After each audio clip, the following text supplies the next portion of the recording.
নির্বাচন ব্যবস্থা, সুষ্ঠু নির্বাচন ব্যবস্থার পুনঃপ্রতিষ্ঠা। দুঃখজনকভাবে বর্তমান সরকার জুলাইয়ের মহাবিপ্লব এবং অঙ্গীকারের কথা ভুলে গিয়ে উল্টো রথে যাত্রা শুরু করেছেন।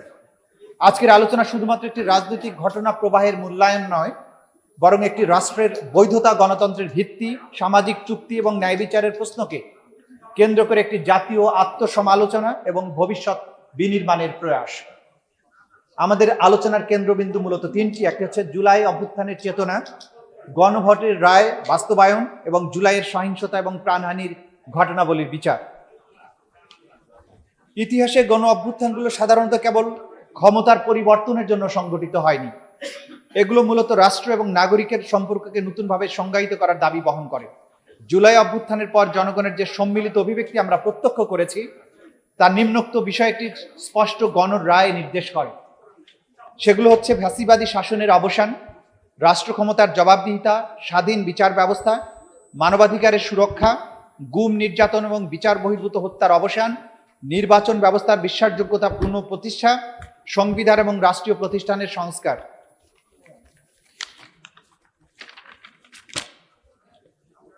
কোনো আন্দোলনের প্রকৃত সাফল্য তার তাৎক্ষণিক রাজনৈতিক ফলাফলে নয়, বরং তার মূল্যবোধগুলো কতটা প্রাতিষ্ঠানিক রূপ লাভ করলো তার উপরে নির্ভর করে। সেই অর্থে জুলাই গণ অভ্যুত্থানের চেতনা বাস্তবে রূপ দিতে হলে নিম্নবর্ণিত পদক্ষেপগুলো নিতে হবে। সেগুলো হচ্ছে রাষ্ট্রীয় প্রতিষ্ঠানসমূহ স্বাধীন এবং কার্যকর করা, স্বাধীন শক্তিশালী কার্যকর বিচার ব্যবস্থা প্রতিষ্ঠা, মত প্রকাশের স্বাধীনতা নিশ্চিতকরণ, বৈষম্যহীন নাগরিক অধিকার নিশ্চিতকরণ, মানবাধিকারের সুরক্ষা এবং মানবাধিকার লঙ্ঘনের প্রতিকার সুদৃঢ় প্রাতিষ্ঠানিক ব্যবস্থার প্রতিষ্ঠা, অংশগ্রহণমূলক গণতান্ত্রিক সংস্কৃতির স্থায়ী রূপ প্রদান, গণ আন্দোলন বা বিপ্লবের ইতিহাস পাঠ্যপুস্তক এবং সাংস্কৃতিক মাধ্যমে প্রতিফলন। গণভোটের রায় বাস্তবায়ন এবং রাষ্ট্রের বাধ্যবাধকতা। গণভোটের রায় জনগণের সার্বভৌম ইচ্ছার সাংবিধানিক এবং রাজনৈতিক প্রকাশ। সাধারণ অর্থে গণভোট বলতে সংবিধান সম্মত একটি আনুষ্ঠানিক প্রক্রিয়াকে বোঝায়, যেখানে জনগণ সরাসরি কোনো জাতীয় প্রশ্নে গুরুত্বপূর্ণ মতামত প্রদান করে। কিন্তু রাজনৈতিক দর্শন এবং গণতান্ত্রিক তত্ত্বে গণভোট আরও গভীর অর্থ বহন করে। যখন কোনো জাতি স্বতঃস্ফূর্তভাবে রাস্তায় নেমে একটি রাজনৈতিক ব্যবস্থা প্রত্যাখ্যান করে এবং নতুন রাষ্ট্র ব্যবস্থার দাবি তোলে, তখন সেই ঐক্যবদ্ধ জনমত কার্যত একটি রাজনৈতিক গণরায়ে রূপ নেয়। গণতন্ত্রের মূল শক্তি সংখ্যাগরিষ্ঠতা নয়, বরং এর মূল শক্তি জনগণের সম্মতি। গণভোট সেই সম্মতির সবচেয়ে প্রত্যক্ষ এবং সুস্পষ্ট বহিঃপ্রকাশ। গণভোটের রায় বাস্তবায়নের প্রশ্ন মূলত তিনটি মৌলিক নীতির সাথে সম্পৃক্ত। প্রথমত, গণতান্ত্রিক বৈধতা। রাষ্ট্রের নৈতিক বৈধতা জনগণের ইচ্ছা এবং অংশগ্রহণের উপর নির্ভরশীল। দ্বিতীয়ত, সামাজিক আস্থা। যখন মানুষ বিশ্বাস করে যে তাদের মতামত বাস্তবে প্রতিফলিত হয়, তখন গণতান্ত্রিক প্রতিষ্ঠানগুলো প্রতি আস্থা বৃদ্ধি পায়। তৃতীয়ত, রাজনৈতিক স্থিতিশীলতা। জনগণের অংশগ্রহণ ও সিদ্ধান্তকে সম্মান করা দীর্ঘমেয়াদে রাজনৈতিক স্থিতিশীলতা এবং রাজনৈতিক সহনশীলতা তৈরি করে। গণতন্ত্রের প্রকৃত শক্তি নির্বাচন আয়োজনের মধ্যে নয়, বরং জনগণের সিদ্ধান্তকে সম্মান করার রাজনৈতিক সংস্কৃতির মধ্যে নিহিত। 2026 সালের যে গণভোটটি অনুষ্ঠিত হয়, সেটি ছিল বাংলাদেশের সকল রাজনৈতিক দলের ঐক্যমত্যের ভিত্তিতে স্বাক্ষরিত জুলাই সনদের প্রতিশ্রুতির একটি বাস্তবায়ন। গণভোটে যে সমস্ত প্রশ্নে বাংলাদেশের নাগরিকদের মতামত গ্রহণ করা হয়েছিল, সেগুলো হচ্ছে: আপনি কি জুলাই জাতীয় সনদ, সংবিধান সংস্কার বাস্তবায়ন আদেশ 2025 এবং জুলাই জাতীয় সনদে লিপিবদ্ধ সংবিধান সংস্কার সম্পর্কিত নিম্নলিখিত প্রস্তাব সমূহের প্রতি আপনার সম্মতি জ্ঞাপন করেন কিনা? প্রশ্নগুলো ছিল: নির্বাচনকালীন তত্ত্বাবধায়ক সরকার, নির্বাচন কমিশন এবং অন্যান্য সাংবিধানিক প্রতিষ্ঠান জুলাই সনদে বর্ণিত প্রক্রিয়ার আলোকে গঠন করা হবে। এটা ছিল নাম্বার 1। নাম্বার 2 ছিল আগামী জাতীয় সংসদ হবে 2 কক্ষ বিশিষ্ট। জাতীয় সংসদ নির্বাচনের দলগুলোর প্রাপ্ত ভোটের অনুপাতে 100 সদস্য বিশিষ্ট একটি উচ্চ কক্ষ গঠিত হবে এবং সংবিধান সংশোধন করিতে হইলে উচ্চ কক্ষের সংখ্যাগরিষ্ঠ সদস্যের অনুমোদনের দরকার হইবে।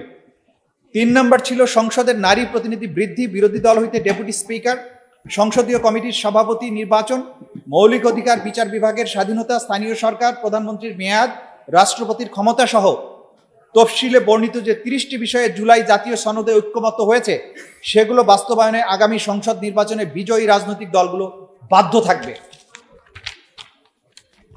4 নম্বর ছিল জুলাই জাতীয় সনদে বর্ণিত অপরাপর সংস্কার রাজনৈতিক দলগুলোর প্রতিশ্রুতি অনুযায়ী বাস্তবায়িত হবে।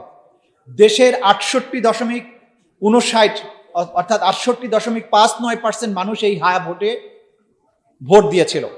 দেশের সংখ্যাগরিষ্ঠ মানুষের অভিপ্রায়ের পরম অভিব্যক্তি রূপে এই গণভোটের রায় বাংলাদেশের সরকার এবং সকল নাগরিকের জন্য অবশ্য পালনীয়।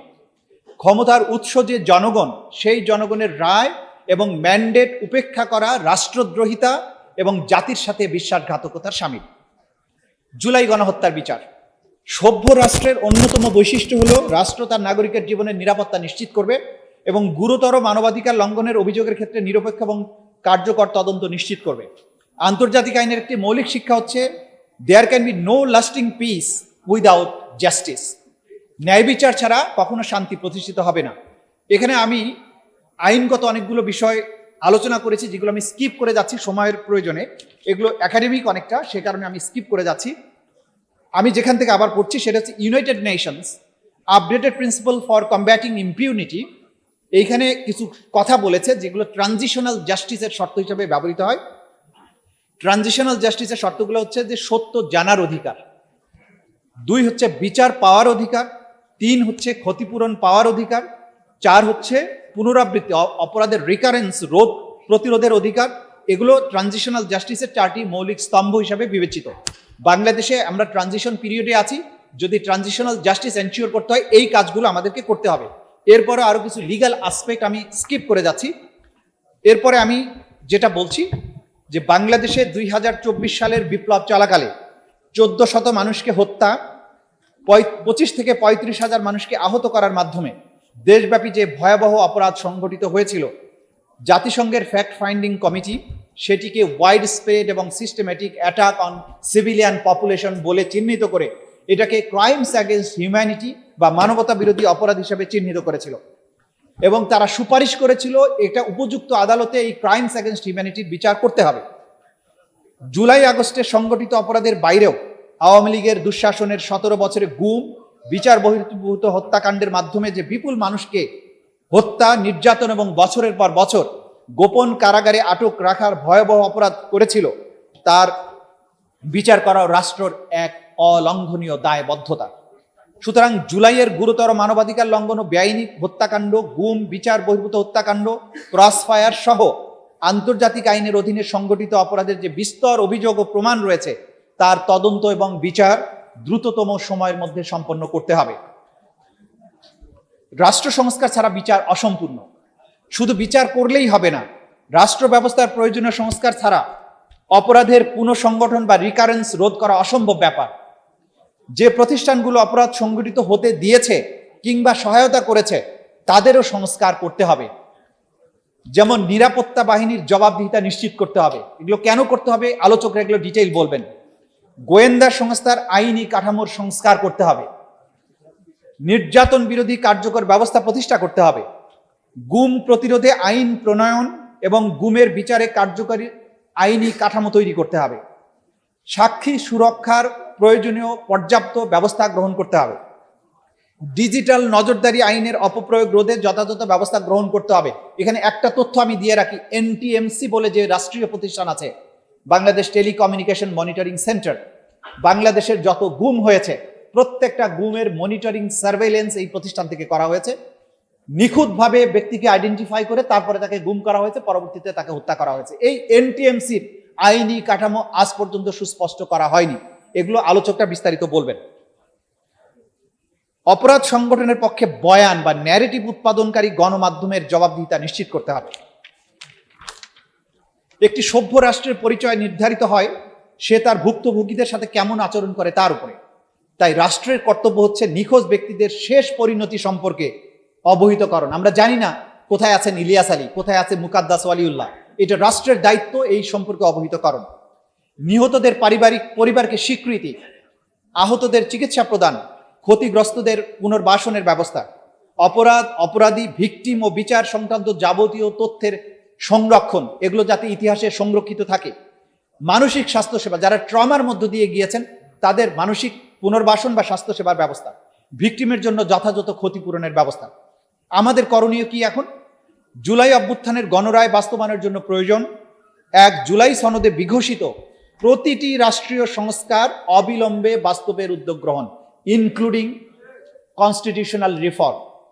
2 গণহত্যা এবং মানবতা বিরোধী অপরাধের কার্যকর বিচার নিশ্চিত করা এবং চলমান বিচার প্রক্রিয়া কোনো রকম দীর্ঘসূত্রিতা ছাড়া সম্পন্ন করা। 3, জুলাইয়ের চেতনা, জুলাইয়ের অঙ্গীকার অনুযায়ী সংবিধানে জুলাইয়ের চেতনার যথাযথ প্রতিফলন নিশ্চিতকরণ। 4, জুলাইয়ের ইতিহাস এবং আত্মত্যাগের কাহিনী চিরস্মরণীয় করে রাখতে সাহিত্য, পাঠ্যপুস্তক, নাটক, সিনেমা সহ সকল সাংস্কৃতিক মাধ্যমগুলোতে জুলাইয়ের কাহিনী তুলে ধরা। 5, জুলাই জাদুঘর অবিলম্বে চালু করা। 6, জুলাইয়ের শহীদ, আহত, ক্ষতিগ্রস্ত ভিকটিম পরিবারের যথাযথ স্বীকৃতি, ক্ষতিপূরণ এবং রাষ্ট্রীয় পৃষ্ঠপোষকতা প্রদান। 7, জুলাই বিপ্লবের আলামত, ডকুমেন্টস এবং ইতিহাস জাতীয় আর্কাইভে সংরক্ষণ করা। 8, বিচারে সাজাপ্রাপ্ত আসামিদের সাজা দ্রুততম সময়ের মধ্যে কার্যকর করা। 9, পলাতক আসামি ও সাজাপ্রাপ্তদের দ্রুততম সময়ে গ্রেপ্তার, বিদেশে পলাতক আসামিদের বহিঃসমর্পণের মাধ্যমে বাংলাদেশে ফেরত আনার ব্যবস্থা গ্রহণ করুন। ন্যায় বিচারের মূল দর্শন প্রতিশোধ নয়, সত্য প্রতিষ্ঠা, প্রতিহিংসা নয়, জবাবদিহিতা, বিভাজন নয়, জাতীয় সংহতি নিশ্চিতকরণ। ন্যায় বিচার কেবল অতীতের হিসাব চুকিয়ে দেয় না, ন্যায় বিচার ভবিষ্যতের জন্য একটি নৈতিক সীমানা নির্ধারণ করে দেয়। রাষ্ট্র যখন ন্যায় বিচার প্রতিষ্ঠা করে তখন সে কেবল অপরাধীর বিচার করে না, সে ভবিষ্যৎ প্রজন্মকে একটি বার্তা দেয় যে কোনো ক্ষমতাই আইনের ঊর্ধ্বে নয় এবং কোনো অপরাধী প্রতিকারবিহীন নয়। এই নিবন্ধে প্রস্তাবিত বিষয়গুলো কার্যকর করার মাধ্যমে আমরা বাংলাদেশ থেকে বিশ্বকে একটি বার্তা দিতে চাই যে বাংলাদেশ ন্যায় বিচারের পক্ষে এবং যে অপরাধ সংগঠিত হয়েছে তা আর কখনো এই মাটিতে সংগঠিত হতে পারবে না, নেভার অ্যাগেইন। আপনাদের সবাইকে ধন্যবাদ।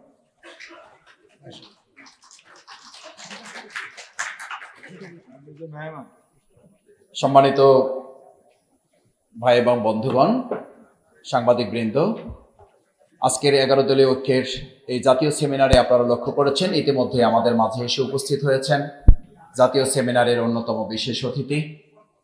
বর্ষা বিপ্লবের মাধ্যমে বাংলাদেশের তরুণ প্রজন্ম, যাদেরকে জেনারেশন জি নামে ডাকা হয়, তারা 2024-এর জুলাই আগস্টে বাংলাদেশের 56,000 বর্গমাইল জুড়ে আবাবিল পাখির মতো মুক্তির দূত হয়ে নেমে এসেছিল। 1400 মানুষের আত্মত্যাগ, 25 থেকে 35,000 মানুষের অঙ্গহানি, অগণিত প্রিয়জনের অশ্রু জলে সিক্ত হয়ে জুলাইয়ের মহাবিজয় এসেছিল। বাংলাদেশ থেকে নিষ্ঠুর এক দানবীয় স্বৈর শাসনের অবসান হয়েছিল। 17 বছরের স্বৈর শাসনের নিপীড়ন এবং বঞ্চনার প্রেক্ষাপটে যে আকাঙ্ক্ষা এবং স্বপ্ন নিয়ে জুলাই শহীদের আত্মদান করেছিল, তার লক্ষ্য ছিল একটি বৈষম্যহীন সমাজ যেখানে মৌলিক মানবাধিকার এবং মানবিক মর্যাদা সুপ্রতিষ্ঠিত থাকবে। জুলাই গণ অভ্যুত্থানের পরে গঠিত অন্তর্বর্তী সরকারের মূলত 3টি ম্যান্ডেট ছিল। একটি ছিল জুলাই ম্যাসাকার সহ 17 বছর ধরে যে মানবতা বিরোধী অপরাধ সংঘটিত হয়েছে তার বিচার। 2 ছিল রাষ্ট্র ব্যবস্থার মৌলিক সংস্কার, এর মধ্যে সংবিধান সংস্কার সহ যাবতীয় সংস্কারগুলো রয়েছে। 3 ছিল যে নির্বাচন ব্যবস্থা বাংলাদেশ থেকে ধ্বংস হয়ে গেছিল সেই